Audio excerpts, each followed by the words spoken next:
Anda kini berada di atas samudera Cretaceous, di mana badai bertiup dan ombak memecah. Rasakan kelembapan udara dan kekuatan angin.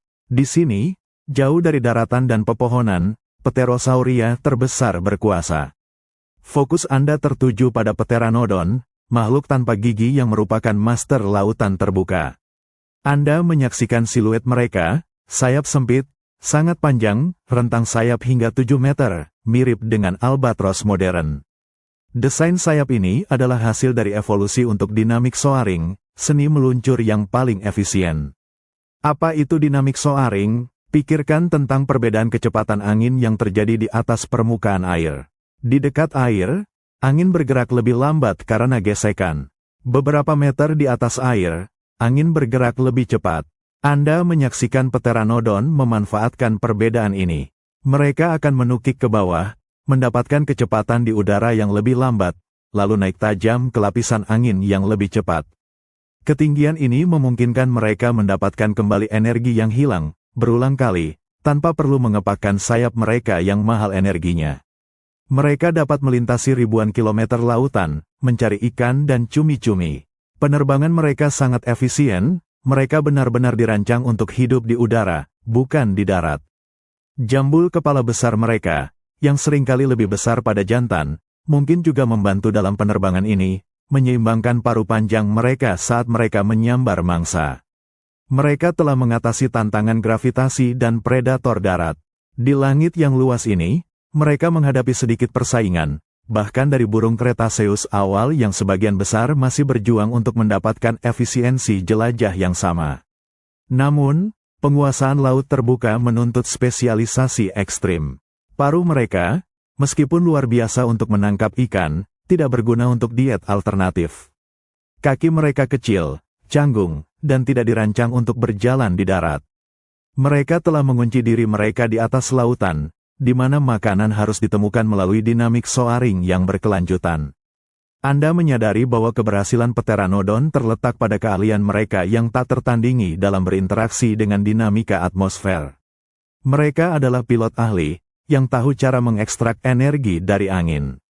Tetapi ketika dampak kapak menghantam, laut menjadi dingin dan gelap.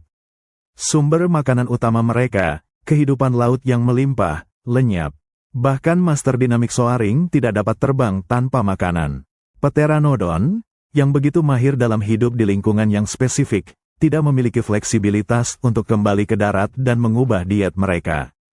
Penguasaan lautan mereka adalah kisah tentang solusi yang brilian terhadap tekanan lingkungan, tetapi itu juga adalah pelajaran bahwa keahlian yang sempurna dapat membelenggu spesies tersebut pada nasib lingkungan yang mereka eksploitasi.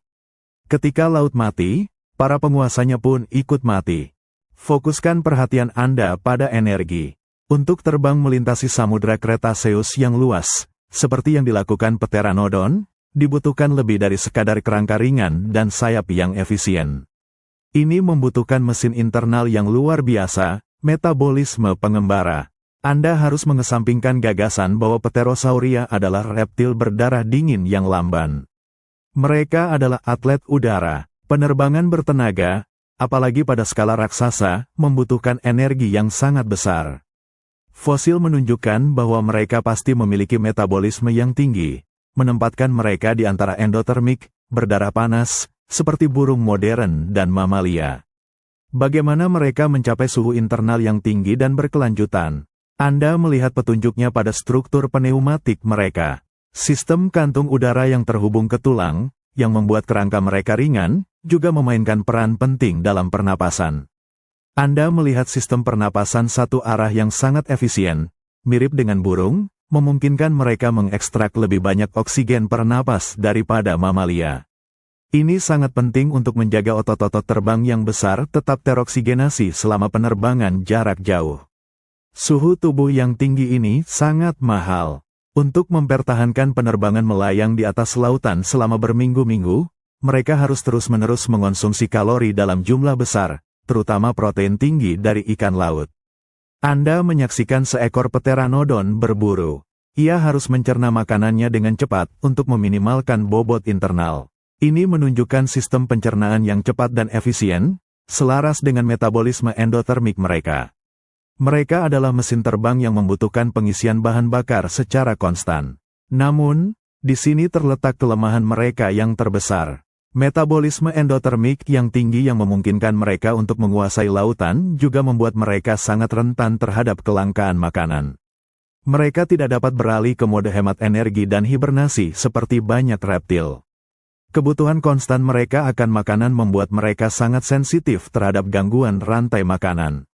Ketika dampak kapek menyebabkan malam nuklir dan kematian kehidupan laut, sumber energi utama mereka, mesin metabolisme Pterosauria mulai mati. Pteranodon tidak dapat mempertahankan suhu internal dan kekuatan otot mereka tanpa bahan bakar yang stabil. Anda menyaksikan tragedi metabolisme. Desain mereka, yang sangat sempurna untuk penerbangan berkelanjutan di dunia yang kaya energi, tidak memiliki toleransi terhadap kelaparan.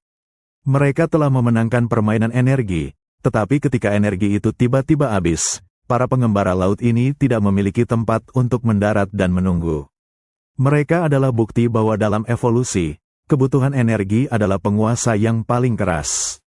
Anda berada di Cretaceous akhir, periode puncak evolusi Pterosauria. Anda tidak lagi melihat reptil terbang yang kecil. Anda menghadapi batas fisik penerbangan. Ini adalah kisah tentang penskalaan, dan bagaimana Asdarchid, terutama Quetzalcoatlus, memecahkan batasan ukuran ekstrim. Bayangkan melihat Quetzalcoatlus mendarat. Ia adalah makhluk dengan rentang sayap yang melebihi panjang bas sekolah, tingginya saat berdiri sama dengan jerapah, sekitar 5,5 meter. Massa tubuhnya diperkirakan setara dengan seekor kerbau. Bagaimana mungkin makhluk sebesar ini bisa terbang? Ini adalah solusi Asdarchid. Kunci pertama terletak pada arsitektur ekstrim. Tulang leher mereka sangat panjang, tetapi pneumatisasi telah menghilangkan hampir semua kepadatan. Tulang lengan atas, humerus, mereka juga luar biasa besar dan kaku, memberikan dukungan masif untuk otot-otot terbang. Anda melihat efisiensi yang luar biasa pada rasio aspek sayap mereka, sangat panjang dan sempit, sempurna untuk meluncur di ketinggian. Kunci kedua adalah lepas landas. Untuk makhluk seberat itu, melompat dari tanah seperti yang dilakukan burung kecil adalah hal yang mustahil. Anda menyaksikan teknik lepas landas mereka yang unik. Mereka meluncurkan diri dari tanah menggunakan keempat tungkai. Dengan menekan sayap, tungkai depan, dan kaki belakang mereka secara bersamaan dengan kekuatan eksplosif, mereka mendorong diri mereka sendiri ke udara seperti pegas raksasa. Kunci ketiga adalah gaya hidup mereka. Asdarchid tidak selalu harus mengepak. Mereka adalah master udara, memanfaatkan arus termal di daratan untuk melayang melintasi benua. Mereka memandang langit bukan sebagai medium, tetapi sebagai jalan raya yang efisien. Mereka diyakini adalah predator terestrial yang memburu mangsa di darat, menggunakan moncong mereka yang panjang dan tajam untuk menyambar mangsa. Mereka telah mendorong batas-batas fisika. Quetzalcoatlus mewakili batas teratas teoritis untuk penerbangan vertebrata. Mereka adalah keajaiban rekayasa biologis, membuktikan bahwa vertebrata dapat terbang dalam ukuran yang fantastis, jauh melebihi burung terbesar manapun saat ini. Namun, solusi skala besar ini juga membawa kerapuhan yang sama seperti nenek moyang mereka yang lebih kecil. Kerangka pneumatik mereka tidak dapat menahan trauma, dan kebutuhan energi untuk mempertahankan massa tubuh sebesar itu sangatlah besar. Pada akhirnya, Asdarchid adalah monumen yang luar biasa untuk kreativitas evolusioner, spesies yang mencapai puncak penerbangan, membuktikan bahwa gravitasi dapat ditaklukkan, meskipun hanya sementara. Saat dunia terguncang 66 juta tahun yang lalu, makhluk raksasa ini, yang membutuhkan sumber daya paling stabil dan paling melimpah, adalah yang pertama kehilangan bahan bakar dan ketinggian. Mari kita saksikan momen paling eksplosif dalam penerbangan Pterosauria raksasa, mesin peluncuran.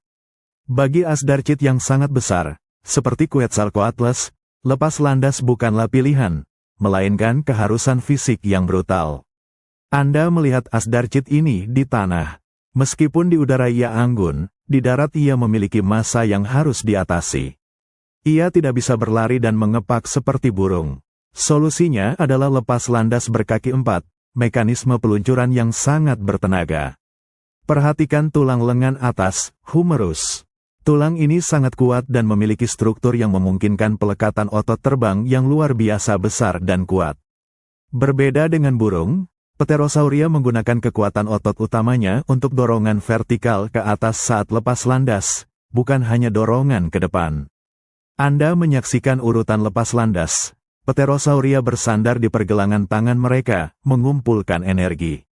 Kemudian, dalam sepersekian detik, mereka menekan keempat tungkai secara simultan, mendorong tubuh mereka yang ringan ke udara.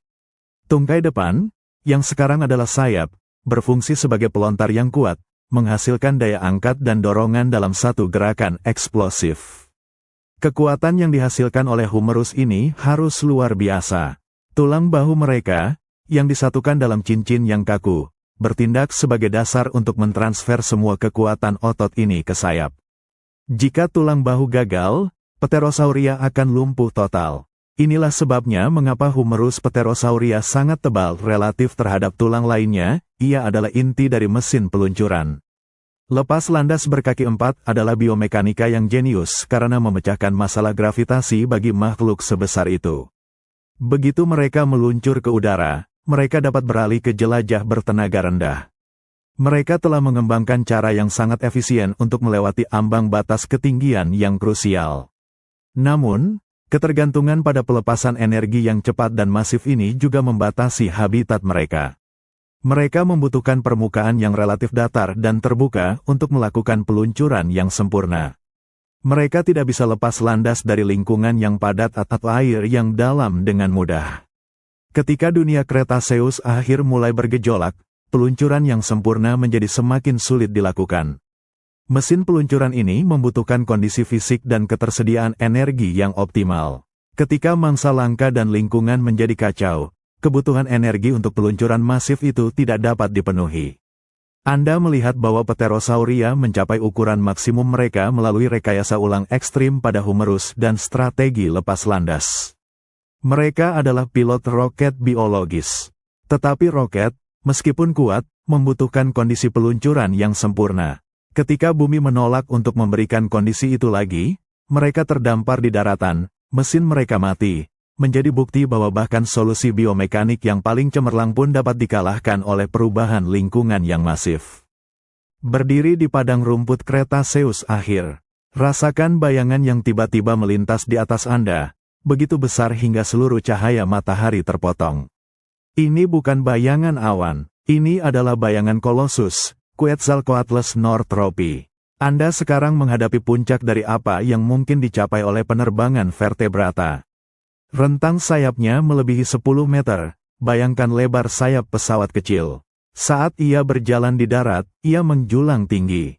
Jika Anda berdiri di sebelahnya, matanya akan berada di atas kepala Anda, tingginya bisa mencapai ketinggian jerapah modern. Visualisasikan keajaiban fisika ini. Meskipun ukurannya sangat besar, Pterosauria ini tidak berat. Berkat kerangka pneumatiknya yang canggih, beratnya diperkirakan hanya sekitar 200 hingga 250 kg, dibandingkan dengan rentang sayapnya, ia sangat ringan. Ini adalah desain yang sangat tipis dan berongga. Perhatikan lehernya yang panjang dan ramping. Leher ini berfungsi untuk menjaga keseimbangan dan memungkinkan moncongnya yang panjang untuk mengambil mangsa kecil dari tanah, atau mungkin berburu di air dangkal. Tengkoraknya sendiri luar biasa panjang, ditopang oleh tulang leher yang ringan namun diperkuat. Ketika Quetzalcoatlus meluncur, itu adalah tontonan yang memukau. Dengan rentang sayap yang luar biasa dan bobot yang relatif ringan, ia dapat memanfaatkan sedikit pun arus udara, melayang jauh melampaui cakrawala, menjelajahi benua. Ia mungkin menghabiskan sebagian besar hidupnya di udara, hanya mendarat untuk berburu atau beristirahat. Makhluk ini adalah bukti hidup bahwa Pterosauria, di akhir masa kekuasaan mereka, tidak gentar oleh tekanan evolusi. Mereka terus mendorong batas-batas ukuran, meninggalkan burung-burung Kretaseus yang relatif kecil jauh di bawah mereka. Mereka telah memenangkan persaingan ukuran di udara. Namun, bayangan yang mereka lemparkan ke tanah juga merupakan bayangan dari kerapuhan yang ekstrim. Mesin terbang raksasa ini sangat haus akan energi dan membutuhkan ekosistem yang stabil dan kaya sumber daya. Desain ramping mereka tidak dirancang untuk ketahanan, tetapi untuk efisiensi jelajah yang optimal. Quetzalcoatlus adalah raja yang hanya bisa memerintah dalam kemakmuran. Ketika meteorit menghantam, mereka adalah simbol agung dari kegagalan adaptasi terhadap bencana. Bayangan kolosus ini mengajarkan kita bahwa ukuran dan dominasi tidak menjamin keabadian, mereka hanyalah hasil dari kondisi yang memungkinkan. Anda berada di lanskap pedalaman Cretaceous, jauh dari laut, di mana Quetzalcoatlus berkeliaran. Lupakan gambaran elang laut yang meluncur. Anda sekarang menghadapi sisi yang mengejutkan dari makhluk ini, penguntit terestrial. Lihatlah struktur mereka saat berada di tanah. Meskipun sayapnya besar, lengan depan mereka relatif panjang, dan telapak tangan mereka, yang menopang berat badan saat berjalan, lebih kuat dari yang Anda duga. Daripada canggung, mereka adalah pejalan kaki berkaki empat yang mahir, yang mampu menutupi jarak yang jauh di darat. Bukti mengejutkan menunjukkan bahwa raksasa ini mungkin adalah predator puncak darat, mengambil peran yang aneh dan unik. Bayangkan Quetzalcoatlus berjalan di padang rumput, tingginya menjulang di atas kebanyakan dinosaurus kecil atau mamalia. Anda menyaksikan moncongnya yang panjang, beberapa meter panjangnya, yang berfungsi sebagai tombak. Mereka kemungkinan besar akan memburu mangsa kecil dan menengah di darat, menjulurkan leher mereka yang panjang dan menusuk mangsa dengan paruh mereka yang tajam, seperti bangau raksasa. Kaki mereka yang kuat tidak hanya untuk lepas landas, mereka juga untuk berdiri dan berjalan. Ini adalah adaptasi yang cerdas.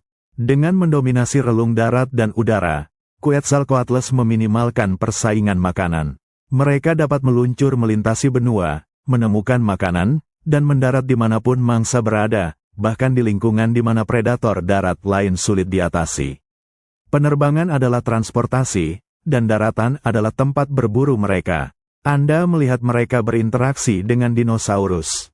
Mereka tidak bersaing langsung dengan raksasa seperti T-Rex, tetapi mereka pasti memburu keturunan T-Rex, atau memakan mangsa yang ditinggalkan.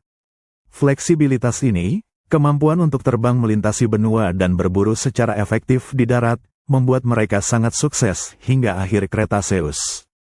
Namun, di sini juga tersembunyi masalah mereka. Menjadi generalis dalam berburu memerlukan sumber daya yang melimpah.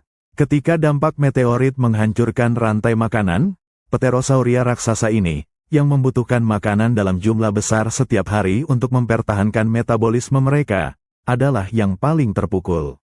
Meskipun mereka berhasil mengatasi keterbatasan berjalan Pterosauria awal dan menjadi penguntit terestrial yang mematikan, keberhasilan ini terjadi pada skala yang menuntut kelimpahan.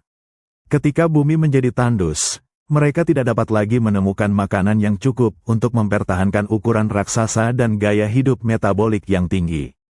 Quetzalcoatlus adalah raja terestrial dan udara, tetapi bahkan raja pun tidak dapat bertahan hidup di dunia tanpa makanan. Anda berdiri di Cretaceous akhir, di mana dua jenis vertebrata telah menaklukkan langit, Pterosauria dan burung. Ini adalah studi kasus yang menarik tentang konvergensi dan kontras, dua solusi yang sangat berbeda untuk masalah penerbangan yang sama. Anda melihat Quetzalcoatlus meluncur di atas, dengan sayap kulit besarnya yang ditopang oleh satu jari. Kemudian, Anda melihat seekor burung purba, mungkin sejenis Enantiornites, yang terbang di bawah kanopi dengan sayap yang ditutupi bulu. Meskipun keduanya terbang, desain anatomis mereka sangat berbeda. Pada Pterosauria, Anda memiliki solusi membranosa. Seluruh permukaan sayap adalah patagium kulit yang tipis, didukung oleh perpanjangan ekstrim jari keempat. Jari-jari lain relatif kecil. Pada burung, Anda memiliki solusi berbulu. Sayap ditopang oleh banyak tulang lengan dan tangan yang menyatu, dan permukaan angkat utama adalah bulu yang tumpang tindih. Bulu-bulu ini dapat dipisah atau diganti. Kontras utama terletak pada fleksibilitas dan daya tahan. Patagium Pterosauria, meskipun luar biasa ringan dan efisien, adalah monolit yang rapuh. Kerusakan besar pada sayap membutuhkan penyembuhan total. Sebaliknya, burung, dengan sayap berbulu, dapat kehilangan beberapa bulu dan tetap terbang. Mereka memiliki redundansi. Bulu dapat tumbuh kembali. Perhatikan juga bagaimana kerangka mereka menangani stres. Pterosauria mengandalkan tulang pneumatik yang sangat tipis untuk pengurangan berat badan secara ekstrim. Burung juga memiliki tulang pneumatik, tetapi mereka mempertahankan kekuatan struktural yang lebih besar pada tulang lengan, terutama pada humerus dan ulna yang menyatu, yang memberikan dukungan pada bulu. Di udara, Pterosauria tampaknya lebih unggul dalam skala besar, mereka mencapai ukuran yang tidak dapat dicapai burung Cretaceous manapun. Mereka adalah master meluncur jarak jauh berkat desain membran tunggal mereka. Namun, di lingkungan yang padat atau saat manuver kecepatan rendah, burung seringkali lebih unggul karena kontrol yang diberikan oleh bulu dan sendi sayap yang lebih pendek dan lebih fleksibel. Mereka dapat terbang secara akrobatik di antara pepohonan, sebuah tugas yang sulit bagi Pterosauria besar. Ketika kiamat kapek datang, kontras antara kedua solusi ini menjadi jelas. Burung-burung yang lebih kecil, yang generalis dalam pola makan, dan memiliki mekanisme sayap yang lebih fleksibel, bertahan hidup. Mereka dapat memperbaiki kerusakan sayap, mempertahankan panas tubuh, dan dengan cepat beradaptasi dengan diet sisa. Pterosauria, dengan desain bersayap tunggal yang terikat pada jari rapuh dan spesialisasi diet mereka yang ekstrim, gagal. Evolusi telah mencapai penerbangan 2 kali dari garis keturunan Archosauria yang berbeda. Tetapi pada akhirnya, solusi yang dibangun di atas ribuan komponen kecil yang dapat diperbaiki, bulu, terbukti lebih tangguh daripada solusi yang dibangun di atas satu struktur tunggal, jari keempat dan membran. Anda telah menyaksikan 2 cara vertebrata menaklukkan langit di masa Mesozoikum, Pterosauria dan burung. Tetapi jutaan tahun kemudian, ada penakluk langit ketiga, kelelawar. Mari kita lihat salinan kemudian ini dan bagaimana ia menegaskan keunikan Pterosauria. Anda mengamati kelelawar modern. Seperti Pterosauria, kelelawar juga menggunakan solusi membranosa, sayap kulit, atau patagium. Namun, cara mereka membangun sayap itu sangat berbeda. Pada kelelawar, Anda melihat 4 jari, kedua, ketiga, keempat, dan kelima, memanjang secara dramatis. Mereka mendistribusikan ketegangan patagium di antara beberapa tiang penopang. Solusi kelelawar adalah 4 jari. Bandingkan dengan Pterosauria, mereka mengambil risiko evolusioner yang jauh lebih besar, menempatkan semua beban aerodinamis dan kekuatan pada satu jari, jari keempat yang raksasa. 3 jari lainnya berfungsi sebagai pengait dan hampir tidak berperan dalam menopang sayap. Perbedaan mendasar ini menjelaskan mengapa Pterosauria mampu mencapai skala raksasa yang tidak pernah dicapai oleh kelelawar. Desain jari tunggal Pterosauria, dikombinasikan dengan kerangka pneumatik super ringan, memungkinkan pengurangan bobot ekstrim untuk menopang sayap ultra panjang seperti Quetzalcoatlus.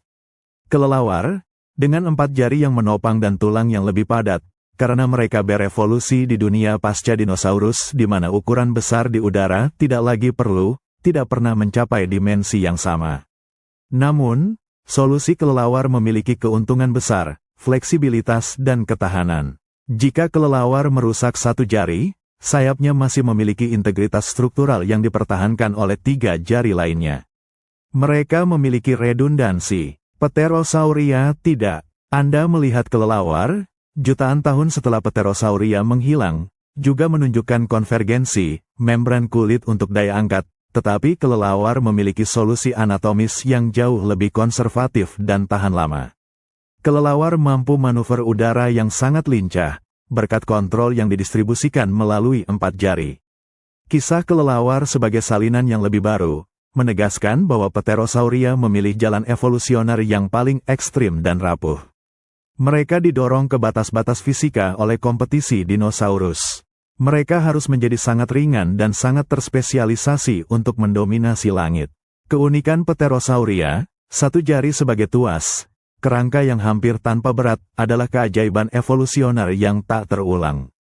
Mereka adalah jawaban paling berani dari alam terhadap tantangan penerbangan, tetapi mereka adalah jawaban yang hanya valid selama satu era. Kelelawar datang belakangan dengan solusi yang lebih sederhana dan lebih tangguh, mewarisi malam. Anda kembali ke langit Cretaceous, tetapi kali ini, langit tidak sepi. Anda merasakan tekanan yang meningkat. Selama jutaan tahun, Pterosauria adalah penguasa tak tertandingi, tetapi sekarang, wilayah udara berada di bawah pengepungan. Ancaman datang dari garis keturunan yang sama sekali berbeda, burung-burung yang semakin maju. Di awal Cretaceous, Pterosauria berbagi langit dengan burung-burung primitif, yang sebagian besar masih terikat pada hutan. Tetapi seiring waktu, Anda menyaksikan evolusi burung berakselerasi. Mereka mengembangkan kemampuan penerbangan yang lebih kuat, kehilangan gigi, dan menyempurnakan sayap bulu mereka. Tekanan kompetitif ini terwujud dalam dua cara. Pertama, perebutan sumber daya. Burung-burung kecil dan gesit mulai mengambil alih relung pemakan serangga dan pemakan biji-bijian di kanopi hutan, di mana Pterosauria besar tidak dapat bermanuver. Anda melihat Pterosauria yang tersisa terpaksa pindah ke laut terbuka atau menjadi raksasa di daratan untuk menghindari persaingan langsung ini. Kedua, munculnya predator avian yang lebih maju. Meskipun Pterosauria raksasa seperti Quetzalcoatlus aman dari burung, Pterosauria yang lebih kecil kini harus berhadapan dengan burung pemangsa yang cepat, lincah, dan memiliki cakar serta paruh yang efisien. Burung-burung ini dapat menyerang dengan kecepatan dan ketangkasan yang melebihi kemampuan Pterosauria kecil berekor pendek. Kompetisi ini mendorong Pterosauria untuk menjadi lebih ekstrim. Mereka yang bertahan menjadi sangat besar, Asdarchid, atau sangat terspesialisasi, seperti Pteranodon yang meluncur di laut. Mereka terpaksa meninggalkan ceruk umum dan masuk ke ceruk ekologis yang menuntut spesialisasi yang luar biasa. Anda melihat bahwa tekanan dari burung adalah pendorong utama di balik gigantisme Pterosauria Cretaceous. Mereka harus tumbuh besar untuk menghindari persaingan, dan untuk mengatasi biaya penerbangan mereka yang unik. Burung, dengan desain yang lebih ringkas dan daya tahan yang lebih baik, tidak harus menjadi raksasa untuk bertahan hidup. Ironisnya, saat burung-burung menjadi lebih mahir, mereka meniru kemampuan yang telah lama dikuasai Pterosauria, tetapi dengan desain yang lebih fleksibel. Burung tidak perlu mengorbankan mobilitas darat mereka, mereka memiliki kaki yang kuat. Mereka tidak perlu bergantung pada satu jari. Maka, ketika bencana global datang, Pterosauria sudah berada di ujung tanduk. Mereka telah menghususkan diri hingga batasnya dalam upaya untuk mempertahankan wilayah mereka dari burung yang sedang naik daun. Ketika sumber daya tiba-tiba hilang, tidak ada ruang bagi mereka untuk mundur atau beradaptasi. Langit, yang mereka taklukkan pertama kali, kini menjadi terlalu penuh dan terlalu berbahaya. Anda berada di periode menjelang akhir Cretaceous, merasakan peningkatan tekanan kompetitif dari burung. Pterosauria, yang dulunya mendominasi setiap relung udara, kini dipaksa untuk mundur ke ekstremitas. Ini adalah proses Niche squeeze, pemerasan ceruk, yang mengisolasi mereka. Anda menyaksikan bagaimana burung mengambil alih relung umum. Burung-burung yang lebih kecil, pemakan serangga dan biji-bijian, telah menjadi begitu efisien sehingga Pterosauria tidak dapat bersaing. Pterosauria terpaksa meninggalkan tempat-tempat yang dulunya aman, seperti hutan dan perairan dangkal yang kaya nutrisi. Akibatnya, Anda melihat Pterosauria yang tersisa terkunci dalam dua bentuk ekstrim. Pertama, gigantisme, raksasa Asdarchid yang meluncur tinggi di atas daratan, mencari mangsa di bentang alam yang luas. Ukuran mereka adalah satu-satunya pertahanan mereka terhadap kompetisi burung dan pemangsa darat. Kedua, spesialisasi laut terbuka, seperti Pteranodon dan kerabatnya, yang melarikan diri ke lautan. Di lautan, mereka mendominasi karena burung-burung Cretaceous masih relatif buruk dalam penerbangan jelajah jarak jauh di atas air asin.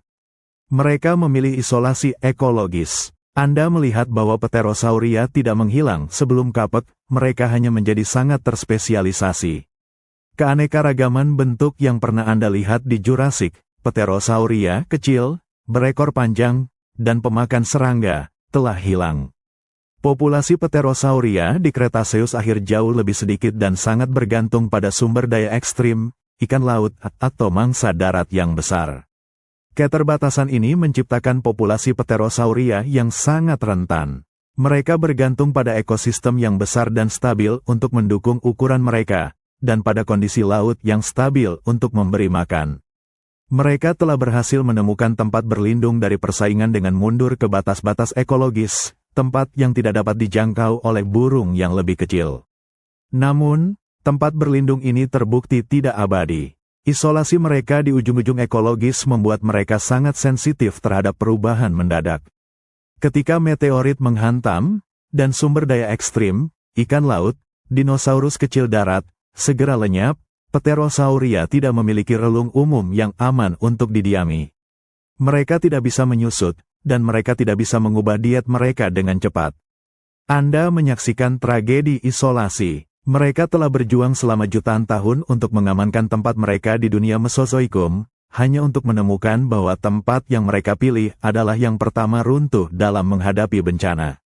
Mereka mengajarkan kita bahwa mundur ke ekstremitas dapat membeli waktu, tetapi tidak dapat menjamin kelangsungan hidup abadi. Anda mengagumi keindahan desain Pterosauria. Tapi sekarang, mari kita lihat kelemahan terbesar mereka, inti dari kerapuhan yang tersembunyi. Ini adalah kerapuhan spesialisasi, yang terungkap dengan biaya bencana dari robekan Patagium. Bayangkan Anda melihat sayap Pterosauria, membran kulit tipis, disokong oleh satu jari raksasa. Patagium ini adalah permukaan angkat utama. Kinerja yang luar biasa bergantung pada tegangan yang sempurna, dipertahankan oleh serat internal, actinofibrils, yang telah kita bahas. Sekarang, bayangkan seekor Pterosauria terlibat dalam pertempuran teritorial, atau hanya terbang melewati dahan pohon yang tajam.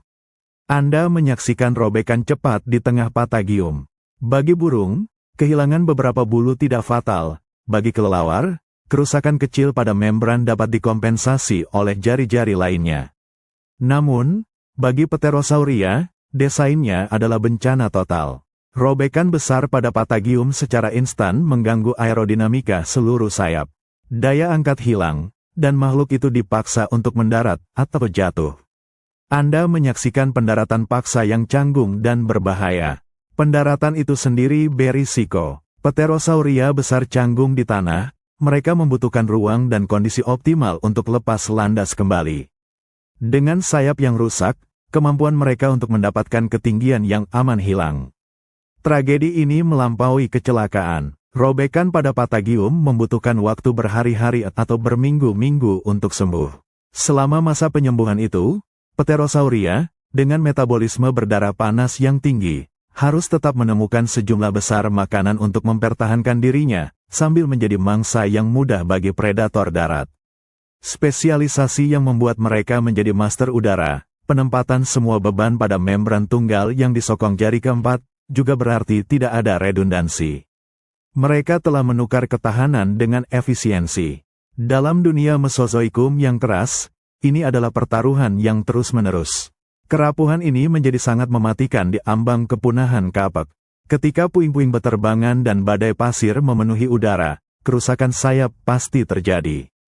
Bahkan jika Pterosauria selamat dari dampak awal, kerusakan fisik pada Patagium mereka yang rapuh akan membatasi kemampuan mereka untuk mencari makanan. Pterosauria mengajarkan kita bahwa evolusi terkadang menempatkan semua telurnya dalam satu keranjang.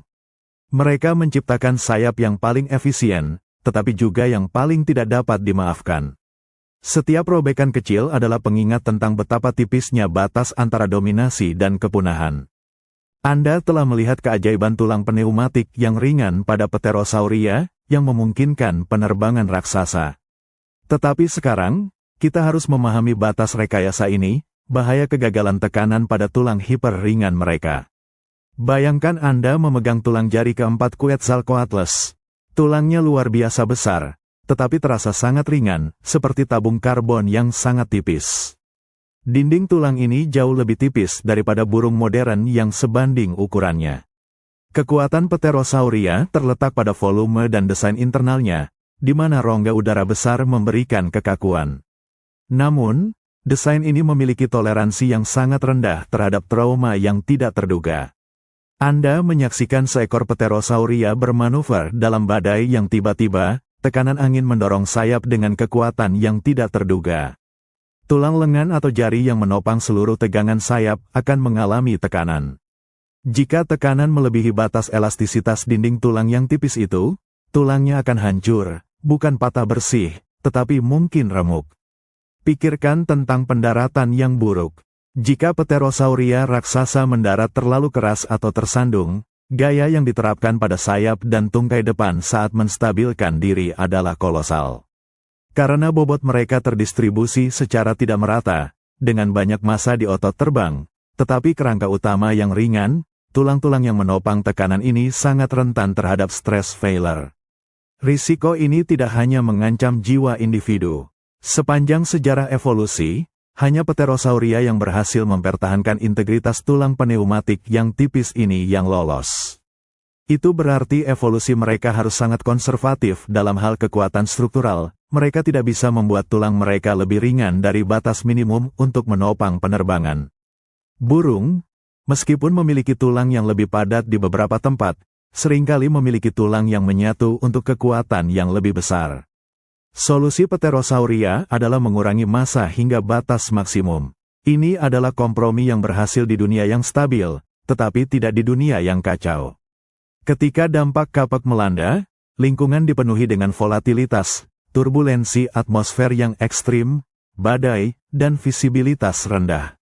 Pterosauria yang terbang di kondisi ini secara konstan berada di ambang kegagalan tekanan.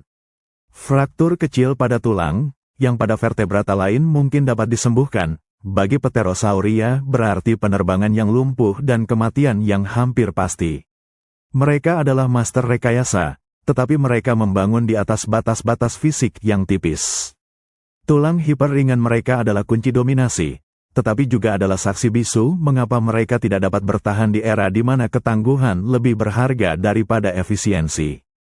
Anda memasuki babak terakhir kekuasaan Pterosauria, di Cretaceous akhir. Anda merasakan udara yang tegang, bukan karena bencana, melainkan karena persaingan yang meningkat. Ini adalah penurunan Cretaceous akhir, di mana burung-burung yang semakin efisien menekan ekosistem mereka. Selama 150 juta tahun, Pterosauria adalah penguasa langit. Tetapi Anda menyaksikan burung, yang muncul dari garis keturunan dinosaurus, mulai mengambil alih ceruk-ceruk yang lebih kecil dan umum. Burung lebih kecil, lebih lincah, dan yang paling penting, lebih generalis dalam makanan. Mereka dapat memakan biji-bijian, serangga, atau sisa-sisa. Tekanan ini menyebabkan kompresi ekosistem. Anda melihat Pterosauria yang dulunya kecil, berekor panjang, dan pemakan serangga menghilang. Burung telah menggantikan mereka secara efisien. Pterosauria yang tersisa dipaksa untuk bertahan hidup di ekstremitas. Hanya yang terbesar atau yang paling terspesialisasi dalam diet tertentu yang bertahan.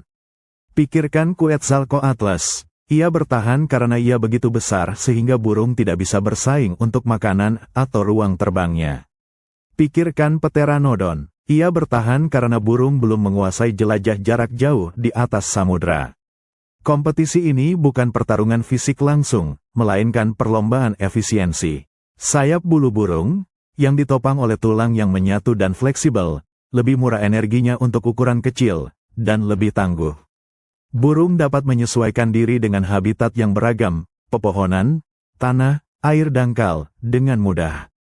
Pterosauria, yang terikat pada struktur sayap membran tunggal dan kerangka hiperringan, tidak dapat menyusut kembali menjadi ukuran yang lebih kecil dan generalis. Desain mereka terlalu mahal untuk dipertahankan dalam persaingan ketat, kecuali mereka mengkhususkan diri hingga batas maksimal. Anda melihat langit sebelum bencana. Hanya ada segelintir Pterosauria, semuanya raksasa atau sangat aneh dalam diet mereka. Mereka telah terisolasi oleh keberhasilan burung. Penurunan mereka sudah dimulai sebelum meteorit menghantam. Burung telah memenangkan perang evolusioner untuk relung udara yang paling aman dan paling umum.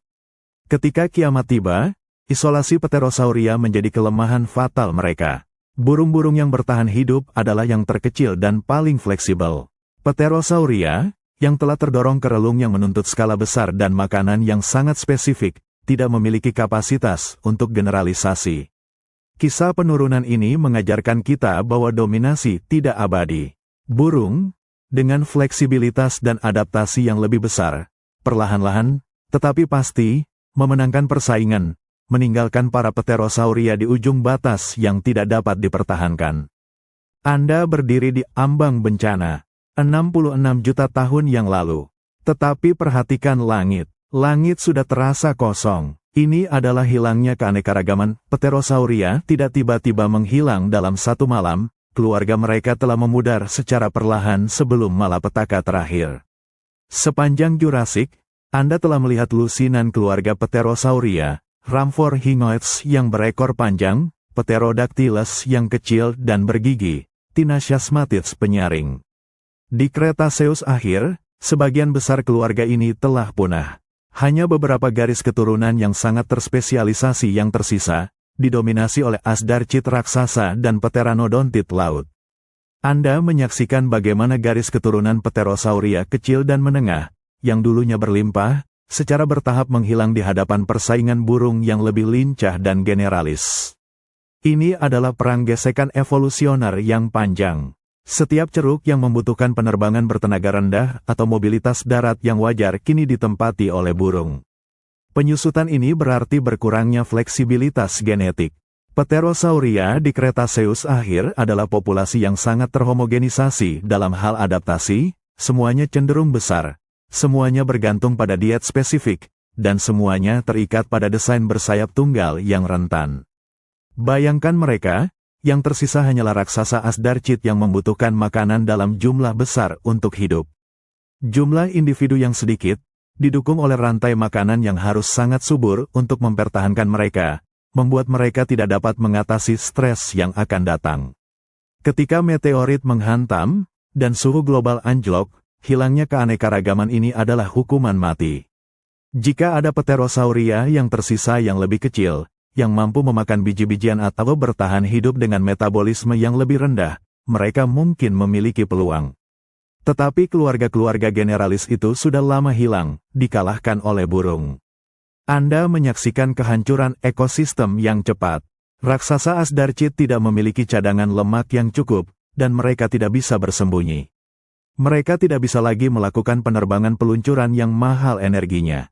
Mereka telah kehilangan kemampuan untuk beradaptasi dengan kondisi yang tiba-tiba baru, karena keragaman genetik mereka telah terkikis oleh tekanan kompetitif selama puluhan juta tahun. Pterosauria mengajarkan kita bahwa kekayaan sejati suatu kelompok kehidupan terletak pada keanekaragaman. Ketika keanekaragaman hilang, bahkan sebelum bencana terjadi, suatu kelompok telah kehilangan kemampuannya untuk bernegosiasi dengan masa depan. Akhir cerita mereka adalah kesimpulan yang tak terhindarkan dari hilangnya semua pilihan kecuali yang paling ekstrim. Anda berada di 66 juta tahun yang lalu. Rasakan getaran tanah yang menjalar, diikuti oleh suara mendesis dan panas yang intens. Ini adalah dampak Chicxulub. Anda menyaksikan kegelapan turun. Bagi Pterosauria yang terbang di udara, momen ini adalah kekacauan. Gelombang kejut menerjang, diikuti oleh hujan puing-puing yang membakar dan turbulensi atmosfer yang ekstrim.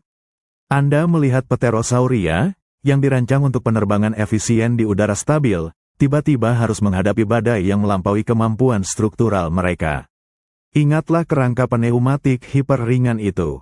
Struktur yang rapuh itu tidak dirancang untuk bertahan dari kejutan dan tekanan atmosfer yang brutal. Anda menyaksikan, terutama pada Asdarchid raksasa, betapa mudahnya sayap mereka robek atau tulang mereka patah akibat turbulensi hebat atau puing-puing yang berterbangan. Bahkan jika mereka tidak berada di dekat titik tumbukan, atmosfer yang kacau menjadi jebakan maut. Setelah gelombang kejut berlalu, bahaya berikutnya adalah kegelapan. Debu dan jelaga yang terlempar ke atmosfer menyelimuti bumi. Dalam beberapa jam atau hari, sinar matahari terpotong. Ini bukan hanya masalah suhu, ini adalah masalah fotosintesis. Anda melihat Pterosauria, mereka adalah makhluk berdarah panas yang membutuhkan makanan dalam jumlah besar secara konstan. Dengan hilangnya sinar matahari, dasar rantai makanan, tumbuhan dan plankton, segera mati. Pterosauria laut, seperti Pteranodon, menemukan lautan yang sunyi. Pterosauria darat, seperti Quetzalcoatlus, mendapati bahwa mangsa darat mereka yang bergantung pada tumbuhan juga mulai mati. Mesin metabolisme Pterosauria yang canggih yang memungkinkan mereka terbang tinggi dan jauh, kini menjadi tuntutan yang tidak dapat mereka penuhi. Mereka tidak dapat beralih ke diet alternatif karena spesialisasi paru mereka.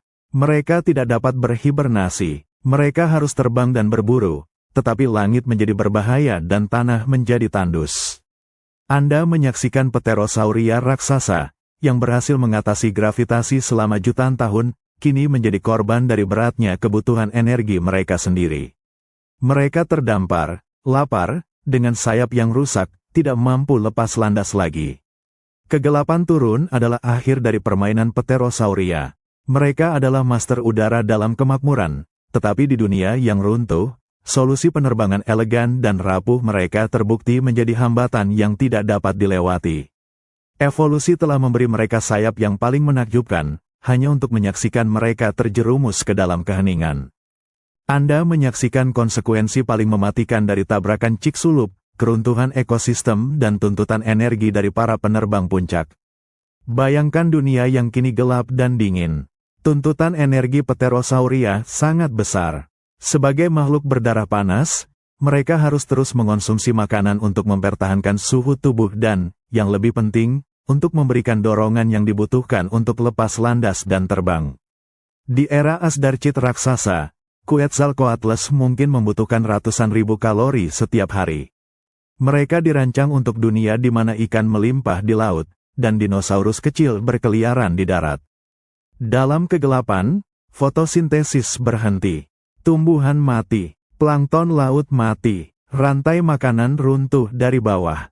Anda menyaksikan kelaparan yang cepat dan universal. Bagi Pterosauria yang terspesialisasi, ini adalah nasib yang disegel. Pteranodon tidak dapat menemukan ikan di lautan yang telah mati. Quetzalcoatlus, meskipun dapat memakan bangkai, segera mendapati bahwa semua mangsa yang mungkin telah mati atau hampir mati. Bangkai yang ada pun cepat habis dimakan oleh makhluk darat yang lebih tangguh dan lebih kecil yang mampu beradaptasi dengan diet serba bisa. Mereka terperangkap dalam dilema fisik. Tanpa energi yang memadai, mereka tidak bisa menghasilkan daya yang dibutuhkan oleh mesin peluncuran berkaki 4 mereka yang masif. Mereka tidak bisa lagi lepas landas.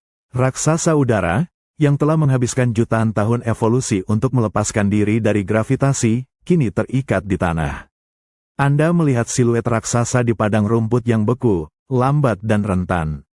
Sayap mereka yang panjang, yang dulunya adalah mahkota kejayaan mereka, kini hanyalah penghalang. Mereka tidak bisa berjalan dengan gesit, dan mereka tidak bisa lagi terbang untuk mencari makanan yang langka. Kontras dengan burung sangat mencolok. Burung yang kecil dan generalis, pemakan biji-bijian, pemulung, memiliki peluang bertahan hidup yang lebih besar. Mereka membutuhkan lebih sedikit energi, mereka bisa bersembunyi, dan mereka memiliki fleksibilitas diet. Pterosauria, yang telah memilih jalan spesialisasi ekstrim, gagal. Mereka telah mencapai puncak dominasi udara, tetapi persyaratan energi yang dibutuhkan untuk mempertahankan dominasi itu adalah kelemahan mereka yang fatal. Mereka mengajarkan kita bahwa dalam kelangsungan hidup, kebutuhan energi yang tinggi adalah pertaruhan yang luar biasa. Ketika kelimpahan menghilang, yang pertama mati adalah yang membutuhkan paling banyak. Langit Mesozoikum menjadi sunyi. Kita telah mengikuti Pterosauria dari reptil kecil di Trias hingga raksasa di Cretaceous. Sekarang, kita harus memahami mengapa mereka gagal, sementara garis keturunan burung yang lain bertahan. Anda melihat filter kelangsungan hidup bekerja, di mana ukuran dan spesialisasi menyegel nasib Pterosauria. Bayangkan bencana kapak sebagai saringan yang kejam. Hanya makhluk dengan karakteristik tertentu yang bisa melewatinya. Pterosauria, yang didominasi oleh spesies besar di akhir Cretaceous, gagal dalam ujian ini.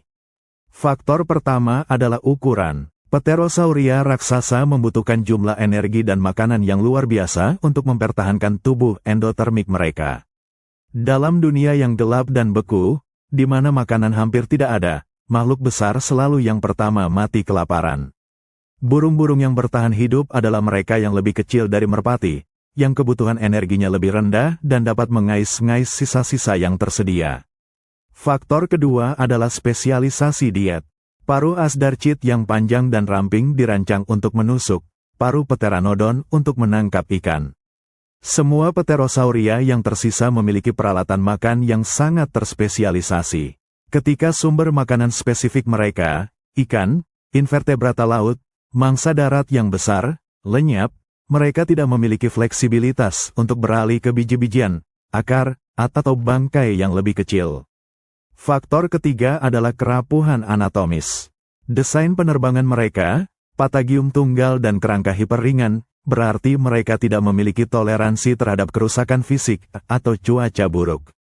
Di atmosfer pasca dampak yang keras, cedera sayap menjadi hukuman mati, karena mereka tidak dapat lagi mencari makanan atau melarikan diri dari predator. Anda melihat bahwa evolusi Pterosauria telah menjadi jalan satu arah menuju spesialisasi ekstrim, didorong oleh kompetisi dan perlombaan senjata. Mereka menjadi begitu mahir dalam apa yang mereka lakukan, sehingga tidak ada opsi cadangan. Pterosauria tidak mati karena burung lebih baik dalam terbang secara inheren. Mereka mati karena burung lebih baik dalam bertahan hidup di dunia yang kacau. Burung memiliki keanekaragaman yang lebih besar pada saat bencana, dan mereka memiliki kemampuan generalis yang memungkinkan mereka melewati masa kegelapan. Pterosauria adalah monumen bagi keindahan teknik evolusioner, tetapi mereka adalah peringatan bahwa keindahan dan efisiensi yang ekstrim seringkali mengorbankan ketahanan. Filter kelangsungan hidup tidak peduli seberapa tinggi Anda terbang, itu hanya peduli seberapa fleksibel Anda ketika Anda jatuh ke tanah. Dalam kekacauan pasca Chicxulub, Anda melihat Pterosauria besar jatuh. Tetapi perhatikan di bawah puing-puing dan kegelapan, ada gerakan. Inilah warisan avian, sekelompok burung yang sangat kecil dan generalis yang mewarisi langit. Bayangkan burung-burung kecil yang mampu bertahan dari dampak awal. Mereka memiliki dua keuntungan evolusioner yang kebetulan, ukuran kecil dan fleksibilitas diet. Burung yang bertahan, yang merupakan nenek moyang burung modern, umumnya tidak memiliki gigi dan memiliki paruh yang dapat memakan apa saja, biji-bijian, serangga kecil yang masih hidup, atau sisa-sisa tanaman yang membusuk. Anda menyaksikan perbedaan mendasar dalam desain sayap. Sayap bulu burung, yang ditopang oleh tulang yang menyatu, tidak hanya lebih tahan banting tetapi juga lebih mudah diperbaiki. Selain itu, kemampuan burung untuk mempertahankan metabolisme berdarah panas pada skala yang lebih kecil memungkinkan mereka untuk bertahan dengan sumber makanan yang jauh lebih sedikit daripada Pterosauria raksasa. Burung tidak perlu menghabiskan energi masif untuk lepas landas seperti Asdarchid. Mereka lebih lincah, lebih mampu berlindung di lingkungan yang hancur, dan yang paling penting, mereka mampu bertelur dalam kondisi sulit. Kelebihan utama burung adalah generalis survival. Mereka tidak terikat pada satu sumber daya. Hilangnya sebagian besar tumbuhan dan kehidupan laut menghancurkan Pterosauria yang berspesialisasi. Tetapi burung, yang memiliki gigi yang lebih pendek dan diet yang luas, mampu mengais-ngais sisa-sisa yang tersedia, bertahan di batas energi yang sangat rendah. Saat kegelapan perlahan-lahan surut, dan dunia mulai pulih, Anda menyaksikan burung muncul dari tempat persembunyian mereka. Mereka menemukan langit yang sekarang terbuka lebar. Kompetisi, yang telah mendorong Pterosauria ke kepunahan, telah hilang. Burung mengambil alih ceruk-ceruk Pterosauria yang kosong. Mereka berevolusi menjadi pemangsa laut, peluncur darat, dan penguasa kanopi hutan. Mereka mengambil alih dominasi udara selama 150 juta tahun yang ditinggalkan oleh Pterosauria. Kisah Pterosauria berakhir di sini, tetapi warisan avian berlanjut. Mereka mengajarkan kita bahwa dalam evolusi jangka panjang, keahlian yang sempurna terkadang kurang bernilai daripada adaptasi serba bisa. Pterosauria adalah mahakarya seni, burung adalah mahakarya bertahan hidup. Dan dengan itu, langit sekali lagi dipenuhi dengan kepakan sayap, menandai akhir Mesozoikum dan awal era penerbang baru. Kita telah menyaksikan akhir Pterosauria, tetapi sebelum kita meninggalkan era Mesozoikum, kita harus merayakannya. Pterosauria adalah mahakarya evolusioner. Makhluk yang mendefinisikan penerbangan selama 150 juta tahun dominasi rapuh. Bayangkan kembali saat-saat puncak mereka. Anda melihat Dimorphodon berekor panjang di Jurassik, peluncur yang lincah. Anda melihat Pteranodon meluncur di atas ombak Cretaceous, hampir tanpa mengepak. Dan Anda melihat Quetzalcoatlus yang kolosal, sebuah pesawat hidup yang melintasi benua. Dominasi mereka adalah bukti kecerdikan evolusi. Mereka memecahkan masalah penerbangan secara berbeda dari burung. Mereka mengambil satu jari dan mengubahnya menjadi tiang penopang utama, membuang semua berat yang tidak perlu, mengisi tulang mereka dengan udara. Ini adalah solusi teknik yang ekstrim, sangat efisien, dan memungkinkan mereka mencapai ukuran yang menantang batas fisika. Pterosauria adalah simbol dari kemungkinan ekstrim. Di dunia yang didominasi oleh dinosaurus di darat dan raksasa laut di samudra, mereka menemukan kebebasan di udara. Mereka tidak hanya beradaptasi, tetapi mereka menciptakan ceruk ekologis baru, mengukir peran yang tidak ada sebelumnya. Anda harus menghargai bahwa selama mayoritas sejarah dinosaurus, Pterosauria adalah satu-satunya vertebrata yang terbang. Mereka mengawasi T-Rex dan Triceratops dari atas. Mereka adalah arsitek pertama langit. Fakta bahwa desain mereka akhirnya terbukti terlalu rapuh dalam menghadapi bencana alam tidak mengurangi kehebatan desain itu sendiri. Justru, hal itu menyoroti sifat evolusi yang selalu sementara. Pterosauria adalah solusi sempurna untuk dunia Mesozoikum yang hangat dan stabil. Mereka mengajarkan kita bahwa dominasi ekologis dapat dicapai melalui spesialisasi yang mendalam. Mereka berani menaruh semua taruhan mereka pada efisiensi, dan selama 150 juta tahun, taruhan itu berhasil. Ketika Anda melihat ke langit hari ini, yang didominasi oleh keturunan burung, ingatlah para pelopor ini. Ingatlah jari keempat yang memanjang, tulang yang seperti spons, dan membran kulit yang menopang raksasa di udara. Mereka mungkin hilang, tetapi mereka mendefinisikan apa artinya terbang bagi vertebrata, jauh sebelum burung dan kelelawar muncul. Mereka adalah bab yang tak terulang dalam kisah kehidupan di bumi. Setelah 150 juta tahun, tirai Mesozoikum ditutup, dan Pterosauria menghilang. Apa yang tersisa dari para penakluk langit pertama ini? Anda merasakan hantu di angin, warisan dari solusi penerbangan unik yang pada akhirnya ditakdirkan untuk gagal. Pterosauria adalah pelajaran yang mendalam tentang batasan fisika dan seleksi alam. Desain mereka menunjukkan bahwa ada lebih dari satu cara untuk terbang. Mereka memilih jalan pengurangan bobot secara ekstrim, tulang pneumatik, dan spesialisasi tunggal, jari keempat. Meskipun solusi ini memungkinkan mereka mencapai gigantisme, solusi ini tidak berkelanjutan dalam perubahan. Anda melihat bahwa kelelawar dan burung, para pewaris udara, memilih jalan yang berbeda. Burung dengan sayap bulu yang tangguh dan kelelawar dengan sayap membran yang ditopang banyak jari. Keduanya mengutamakan ketahanan dan redundansi atas efisiensi ekstrim. Warisan Pterosauria bukan pada teknik penerbangan yang ditiru, melainkan pada bukti apa yang mungkin. Mereka menantang batas-batas evolusi, mencapai ukuran terbang terbesar yang pernah diketahui. Mereka menunjukkan bahwa tekanan hidup dapat mendorong anatomi ke bentuk yang luar biasa dan tak terduga. Namun, kisah mereka juga merupakan peringatan abadi. Mereka mengajarkan kita bahwa dalam jangka waktu geologis yang panjang, tidak ada solusi yang sempurna. Spesialisasi yang memungkinkan Anda mendominasi suatu era dapat menjadi rantai yang mengikat Anda ke kepunahan ketika era itu berakhir. Pterosauria dirancang sempurna untuk Mesozoikum, mereka tidak dirancang untuk ketidakpastian Cenozoikum. Saat Anda melihat ke langit modern, di mana burung melayang, ingatlah bahwa ada siluet lain yang pernah mengisi ruang itu. Siluet bersayap kulit yang didominasi oleh tiang jari tunggal. Mereka adalah pilot udara pertama di planet ini, dan kepergian mereka adalah pengingat yang kuat bahwa evolusi tidak selalu memilih yang terbaik, melainkan yang paling tangguh. Dan dalam bencana global, ketangguhanlah, bukan keindahan desain, yang memenangkan hari itu.